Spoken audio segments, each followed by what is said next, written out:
Wadyabala raseksa wis padha budal mangkat marani wong-wong menungsa digodha supaya muntir nawari.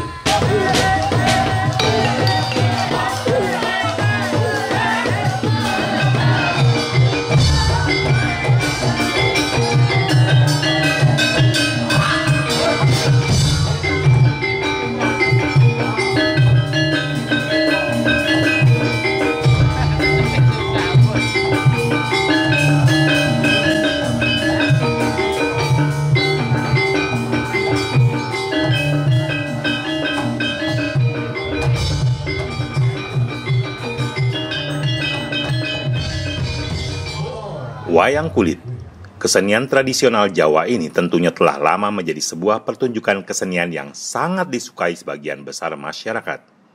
Para penikmat wayang rela bergadang semalam suntuk demi menonton pertunjukan wayang kulit kesukaan mereka. Apalagi kalau yang membawakannya adalah dalang kesukaan mereka. Pertunjukan yang bisa memakan waktu sampai 6 jam ini tentunya tidak akan mereka lewatkan sekejap mata pun.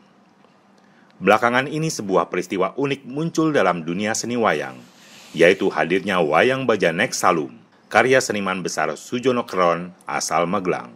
Kemunculan wayang ini tentunya tidak lepas dari inisiatif PT Tata Meta Lestari sebagai produsen baja lapis anti karat Nek Salum.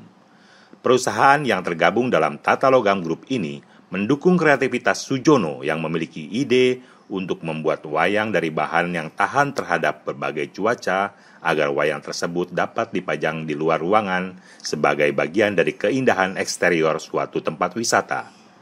Gayung pun bersambut.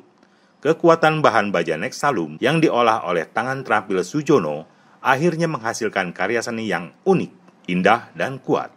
Di sisi lain, Tata Logam Group juga memiliki kepedulian tinggi terhadap lingkungan, termasuk hal yang berhubungan dengan kesenian dan kebudayaan.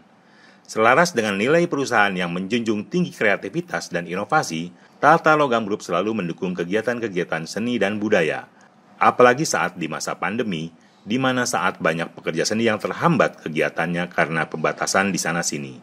Tata Logam Group berusaha memberikan ruang bagi kegiatan-kegiatan kesenian agar terus dapat berjalan dan berkembang. Maka digagaslah sebuah pertunjukan wayang kontemporer menggunakan wayang Nek Salum hasil karya Sujono.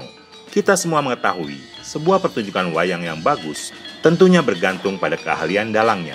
Apalagi wayang yang dimainkan berbeda dengan wayang kulit yang selama ini dimainkan. Pilihan jatuh pada dalang Ki Sih Agung Prasetya. Ki Sih Agung Prasetya merupakan dalang yang sudah punya nama dalam dunia perwayangan. Sudah banyak pementasan yang telah ia lakukan untuk menghibur masyarakat luas. Uniknya, Dalang Agung memiliki kemampuan memainkan wayang berbentuk serangga. Dedikasinya terhadap dunia wayang dan idealismenya terhadap ekosistem serangga membuat dirinya konsisten memainkan lakon wayang serangga ini untuk memberikan edukasi mengenai nilai-nilai positif yang ada di dalam dunia serangga. Konsistensi inilah yang membuat Dalang Agung saat ini terkenal dengan maestro wayang serangga. Di tempat ini kita bisa berkumpul bersama, kita tahu bahwa ada banyak sekali spesies serangga. Kalau tidak ke sini taumu hewan itu hanya 2. 1 cebong, 2 kampret. Tidak usah tepuk tangan. Mohon tidak usah tepuk tangan. Apalah artinya sebuah tepuk tangan tanpa adanya saweran? Gasir, kamu juga seneng toh? Wah, saya seneng banget.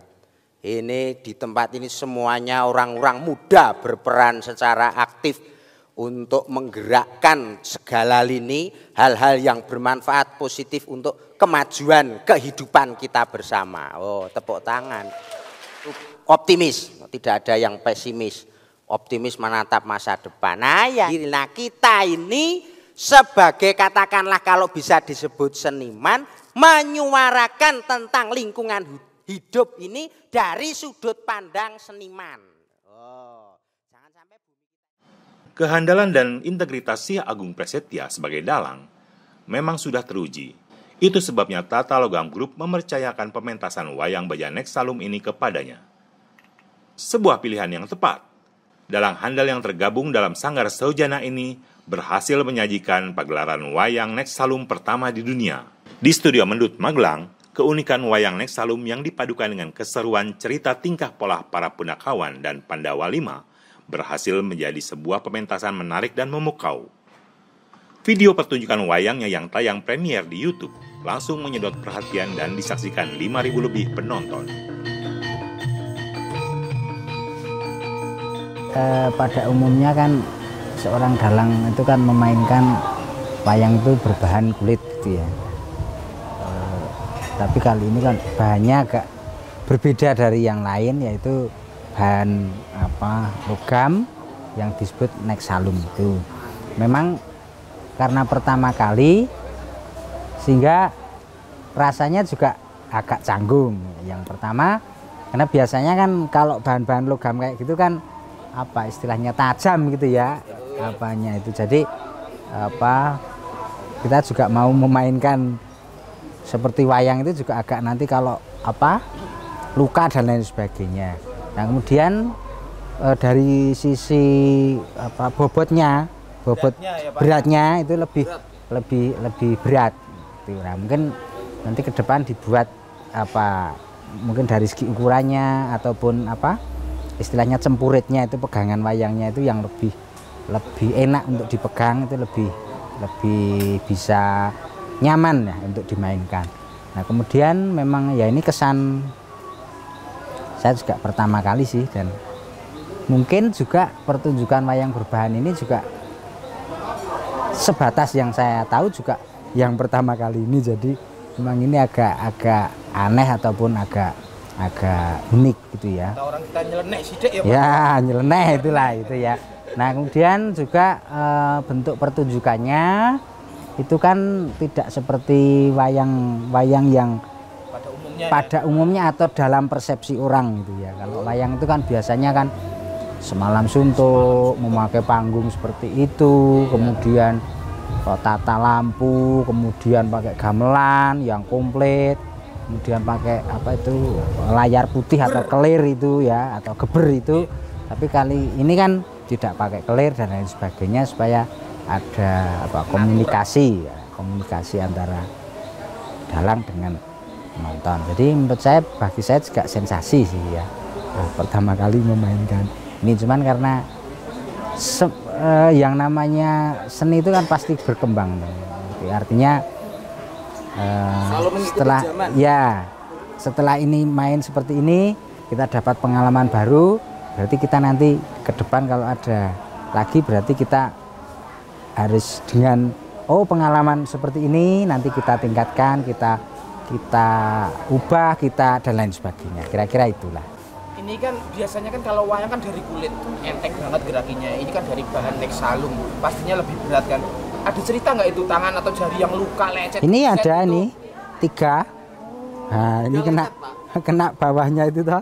Tadi anak pas ngangkatnya ini, tapi ya nggak apa-apa, nggak apa. Dalam mah nggak apa-apa ya Pak. Ya. Aman. Nggak apa-apa itu ya.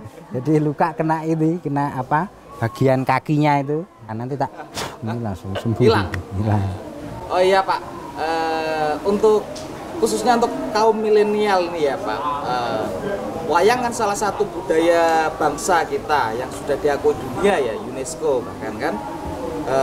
Bapak sebagai dalang menggunakan wayang Nextalum ini untuk menyebarkan ke kaum milenial itu seperti apa Pak? Supaya kaum milenial itu tertarik dan lebih menarik untuk melihat wayang.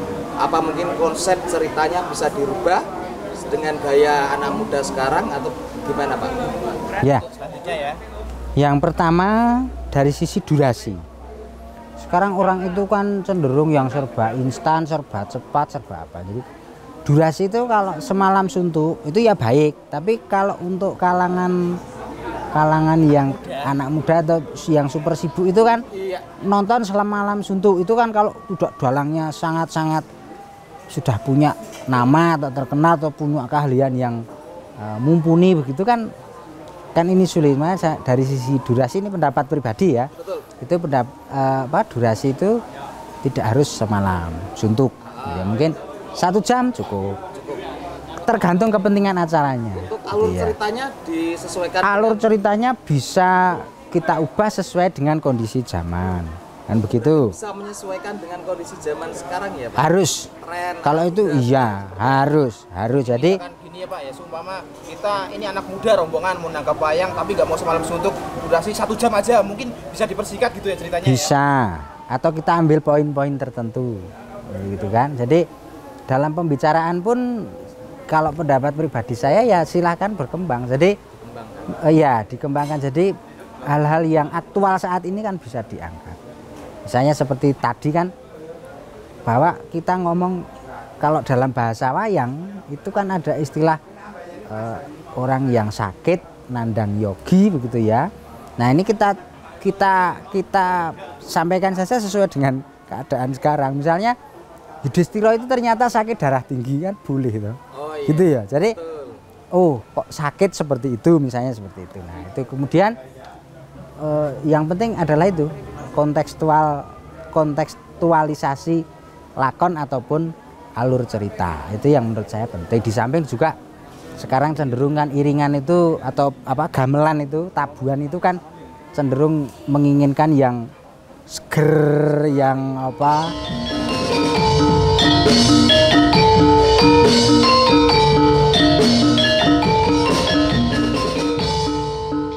gayeng ya gitu. Jadi penyajiannya beda ya Pak. Ya harusnya minimal itu, jadi punya karakteristik itu tanpa mengurangi nilai-nilai dari wayang itu. Jadi kita tetap punya batas-batas etika atau norma dalam menyampaikan wayang itu kan. Misalnya hal-hal yang katakanlah tabu ataupun istilahnya saru begitu ya jangan disampaikan kan begitu. Nah, tetap misinya ya memang ini sebuah hasil karya kebudayaan yang harus selalu kita kembangkan sesuai dengan perkembangan zaman gitu. Dipun cariosaken nalika wekdal semanten negara Ngamarta kahanane nembe horeg. Horeg jalaran apa? Siji, merga ana pagebluk lara sakit lan penyakit ingkang ngombro-mbro durung ana japane, durung ana obate. Bapak membawakan wayang dari Neksalum dengan lakon Pandawa Gumelar ya Pak? Gumolong. Pandawa Gumolong. Iya maaf. Kalau di Karanganyar Gemolong. Nah, itu nama daerah. Ini Gemolong. Tadi Bapak membawakan wayang Neksalum dengan lakon Pandawa Gumolong. Kalau boleh tahu itu artinya apa Pak? Alur ceritanya seperti apa? Jadi Pandawa itu seperti kita tahu kan terdiri dari 5 orang itulah bersaudara. Kemudian Gumolong itu artinya nyawiji ataupun bersatu. Jadi Pandowo itu bersatu. Bersatunya dengan apa? Dengan intern dan ekstern. Intern yang dimaksud adalah ya di dalam tubuh Pandowo itu sendiri. Jadi satu kekuatan baik Yudhistira, Bima atau Werkudara, Nagla, Sadewa, Arjuna itu harus betul-betul satu pemikiran. Kemudian yang secara ekstern itu artinya apa? Artinya Pandowo dengan para Punakawan yang ada di luar itu begitu ya. Nah, unsur kedua ini juga harus bersatu untuk menghadapi, terutama terkait situasi saat ini ya.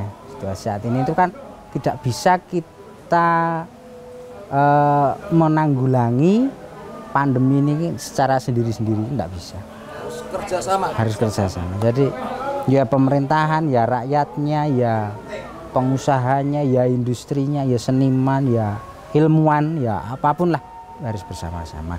Kalau sendiri-sendiri ya nggak bisa.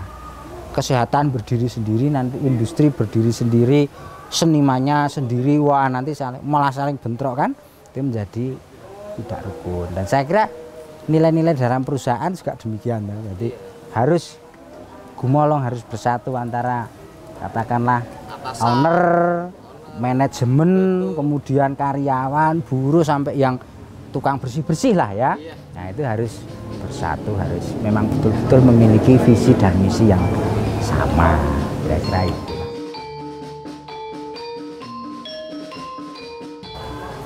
Tentunya setiap orang punya sudut pandang macam-macam ya. Tetapi kalau menurut saya atau paling tidak pengalaman pribadi saya, orang itu yang paling nikmat itu adalah orang yang bisa dipercaya. Kalau bisa dipercaya itu kita mau ngapa-ngapain enak. Kalau orang sudah tidak dipercaya sama orang lain, itu orang yang paling sengsara. Jadi istilahnya kalau bahasa sekarang apa ya, orang yang memiliki integritas. Jadi orang yang bisa dipercaya. Jadi ketika dia diserai tanggung jawab apapun itu ya, sesuai dengan kemampuannya, dia bertanggung jawab. Ya, dia jujur melakukan hal itu, dia dengan penuh ketekunan melakukan hal itu. Nah itu akhirnya dia akan dipercaya. Ya, hidupnya penuh dengan integritas, gitu ya. Nah seperti kalau dalam tokoh wayang yang punya integritas yang tinggi itu ya Bimo ataupun Werkudara. Werkudara. Dia itu apa? Dia ketika melakukan sebuah pekerjaan apapun yang dipercayakan kepadanya itu selalu dilakukan penuh dengan tanggung jawab. Soal gagal atau berhasil itu nanti dulu.